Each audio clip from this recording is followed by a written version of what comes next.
Good morning Italy, buongiorno Italia, dzień dobry Italia. Znajduję się w parku archeologicznym w Ostii Antycznej, perły archeologii i dawnego portu Rzymu. Chociaż tradycja sięga VII wieku przed naszą erą, to kluczowe, potwierdzone archeologicznie, ufortyfikowane miasto i rzymska kolonia powstała w IV wieku przed Chrystusem. Dlaczego Ostia powstała? Miała dwa kluczowe cele. Po pierwsze, była to placówka militarna, chroniła ujście rzeki Tyber, strategiczny dostęp do Rzymu. Po drugie, była niezbędna do kontroli handlu, zwłaszcza dla zabezpieczenia przyszłych dostaw żywności. Dla rozrastającego się rzymskiej metropolii, co wkrótce uczyniło z niej najpotężniejsze centrum logistyczne imperium. Z tych dwóch początkowych celów to właśnie funkcja handlowa, zwłaszcza w zakresie zboża, uczyniła z Ostii Antica miasto o znaczeniu monumentalnym. Zboże, głównie pszenica, stanowiły podstawę diety rzymskiej i było siłą napędową słynnej rzymskiej dystrybucji żywności, czyli anony. To właśnie przez Ostię trafiały do Rzymu ogromne ilości ziarna ze spichlerzy imperium, przede wszystkim z bogatych pól Egiptu i Afryki prokonsularnej, dzisiejszej Tunezji. Ostia była zatem węzłem logistycznym o znaczeniu strategicznym. Spójrzmy na ten proces z tej strony. Transport morski. Zboże docierało do portu statkami, często ogromnymi na wysp Oneraria. Po rozładunku trzeba je było przetransportować rzeką. Przeładunek i magazynowanie. Właśnie tutaj w Ostii kluczową rolę odgrywały chorea, czyli magazyny. Park archeologiczny Ostia Antica słynie z jednych z najlepiej zachowanych i największych kompleksów magazynowych w cesarstwie, takich jak Grandi Chorea, wielkie magazyny, budowane z myślą o bezpieczeństwie, w tym ochronie przed wilgocią i pożarami, co w przypadku składowania łatwopalnego zboża było kluczowe, o czym świadczą obecność koszary straży pożarnej, Caserma dei Vigili. Ostia posiadała nawet specjalną schola Trajana, która była prawdopodobnie siedzibą stowarzyszenia lub urzędu związanego bezpośrednio z dostawami zboża. Mielenie i piekarnie. Zanim zboże wyruszyło do Rzymu, część z niego była przetwarzana na miejscu. W Ostii znajdowały się liczne domy młynów i piekarnie, domus dei Molini. Ja Wam pokażę w następnym filmie, jak będę nagrywać o Ostii Antycznej, gdzie znajdują się domus dei Molini. No jest to przepiękne miejsce, ale to pokażę Wam na następnym filmie. Wracamy do piekarni.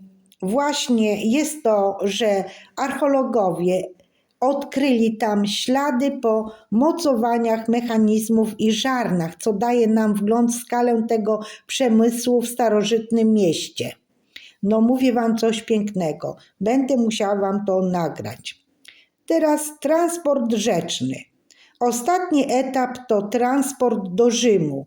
Mimo że Tyber nanosił muł, utrudniając w końcu Ostii dostęp do morza, rzeka była jedyną efektywną drogą transportu dużych ładunków do stolicy, wykorzystując barki rzeczne. Znaczenie ekonomiczne i społeczne miasta Ostia Antyczna. Handel zbożem nie był tylko biznesem, był polityką. Kontrola nad Annona zapewniała spokój społeczny i była potężnym narzędziem w rękach cesarzy. Utrata dostaw zboża groziła głodem i zamieszkami w Rzymie, co czyniło Ostię jednym z najpotężniejszych miast imperium. Świadczą o tym liczne inskrypcje i mozaiki, zwłaszcza na placu Korporacji, Piazzale delle Corporazioni, gdzie mozaiki podłogowe przedstawiały godła stowarzyszeń i armatorów i kupców zbożowych z różnych części imperium.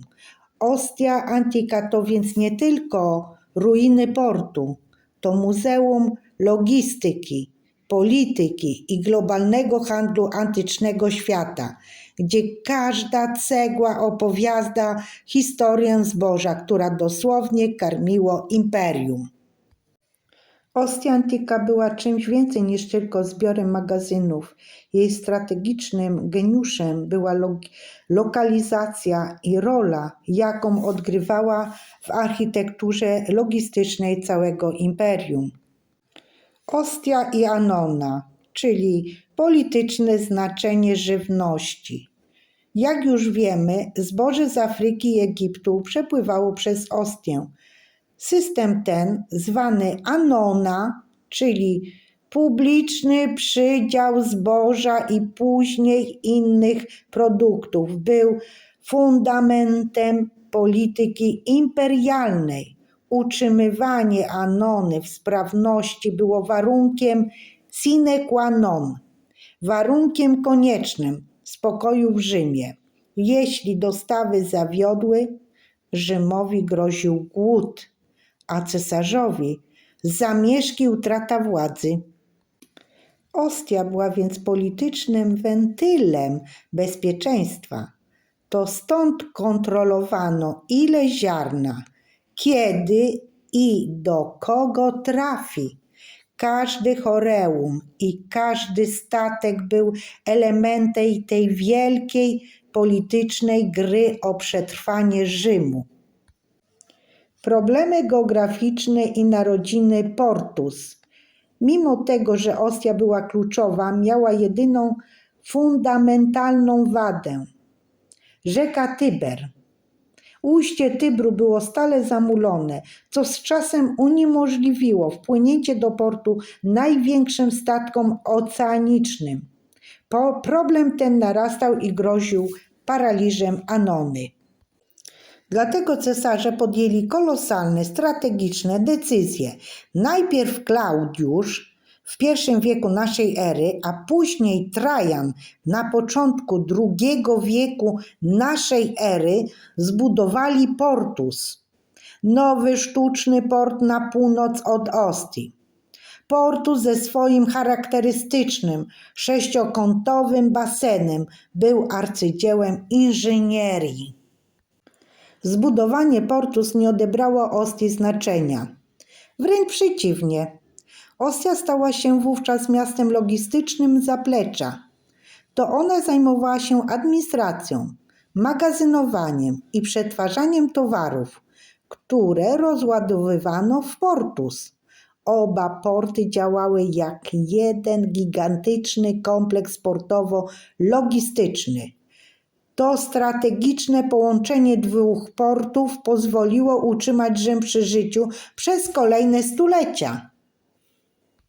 Ostia jako centrum kontroli handlu.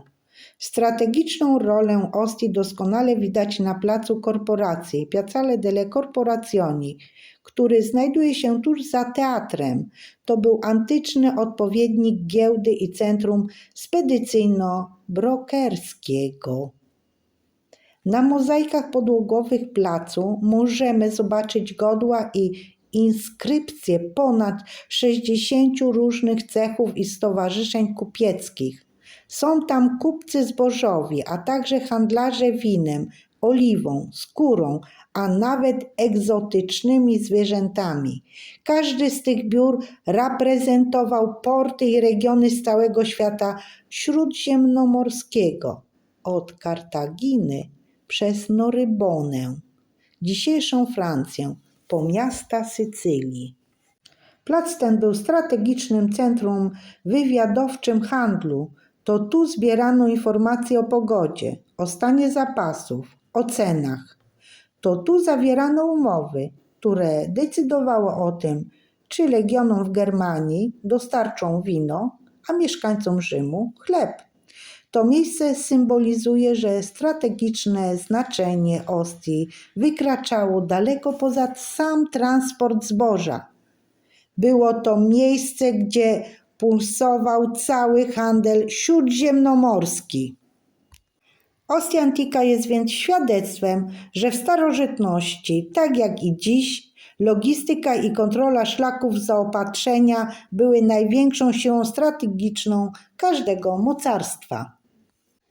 Ostia Antica to nie tylko magazyny i polityka zbożowa, to były tętniące życiem miasto, pełne barwnych mieszkańców i zaskakujących detali życia codziennego, Termopolia i życie nocne.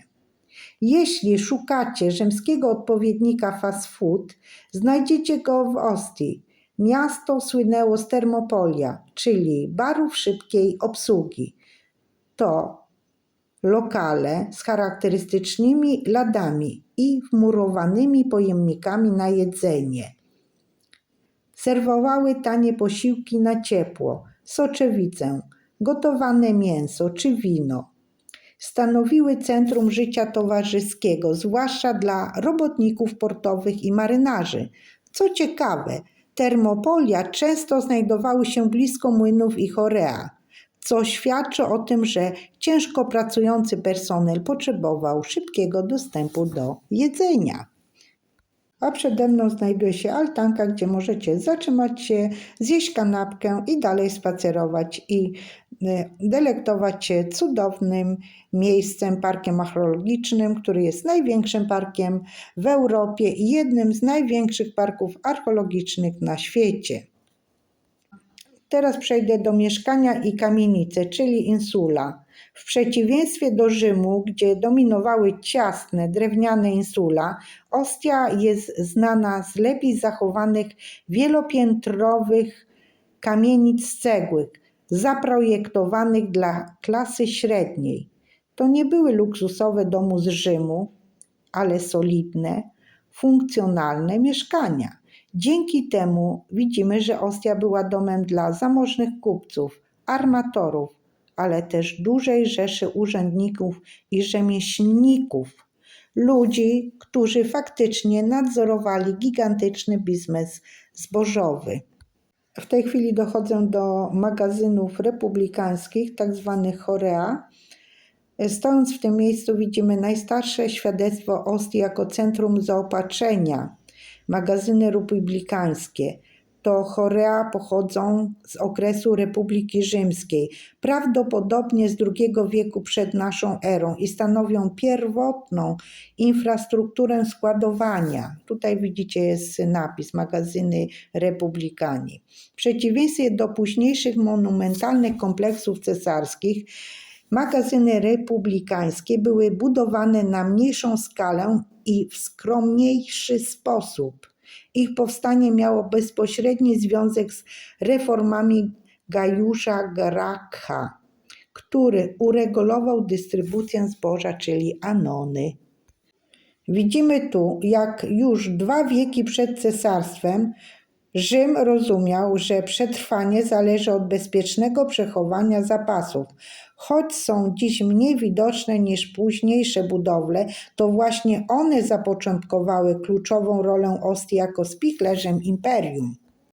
Magazyny republikańskie w Ostii, datowane na II wiek przed naszą erą, są kluczowym do zrozumienia rzymskiej logistyki. Ich architektura była prosta i praktyczna.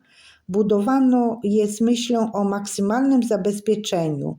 Ściany były grube, a dla ochrony ziarna przed wilgocią podłogi często podwyższano, tworząc system wentylacyjny.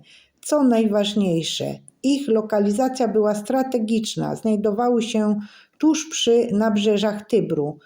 To gwarantowało, że zboże mogło być natychmiast przeładowane z morskich statków, a następnie szybko przerzucone na barki rzeczne płynące w górę rzeki, prosto do Rzymu. To właśnie one stworzyły podwaliny pod cały system Anony. Dziękuję bardzo, że zostałeś do końca tego filmu. Jeżeli film Ci się podoba, to zostaw łapkę w górę, komentarz, podbij film. W ogóle to napisz, co sądzisz o tym filmie pod względem takim merytorycznym, historycznym. Czy Ci się coś podobało, czy nie podobało. Jestem ciekawa Twojej opinii. I napisz mi też, czy chciałbyś taki film w przyszłości, czyli trochę o historii jakiegoś zabytku. Z miłą chęcią będę nagrywać dla Ciebie. Życzę Ci miłego dnia, miłego popołudnia, miłego wieczoru i widzimy się na następnym filmie. Pozdrawiam serdecznie z Rzymu. Ciao, ciao, ciao!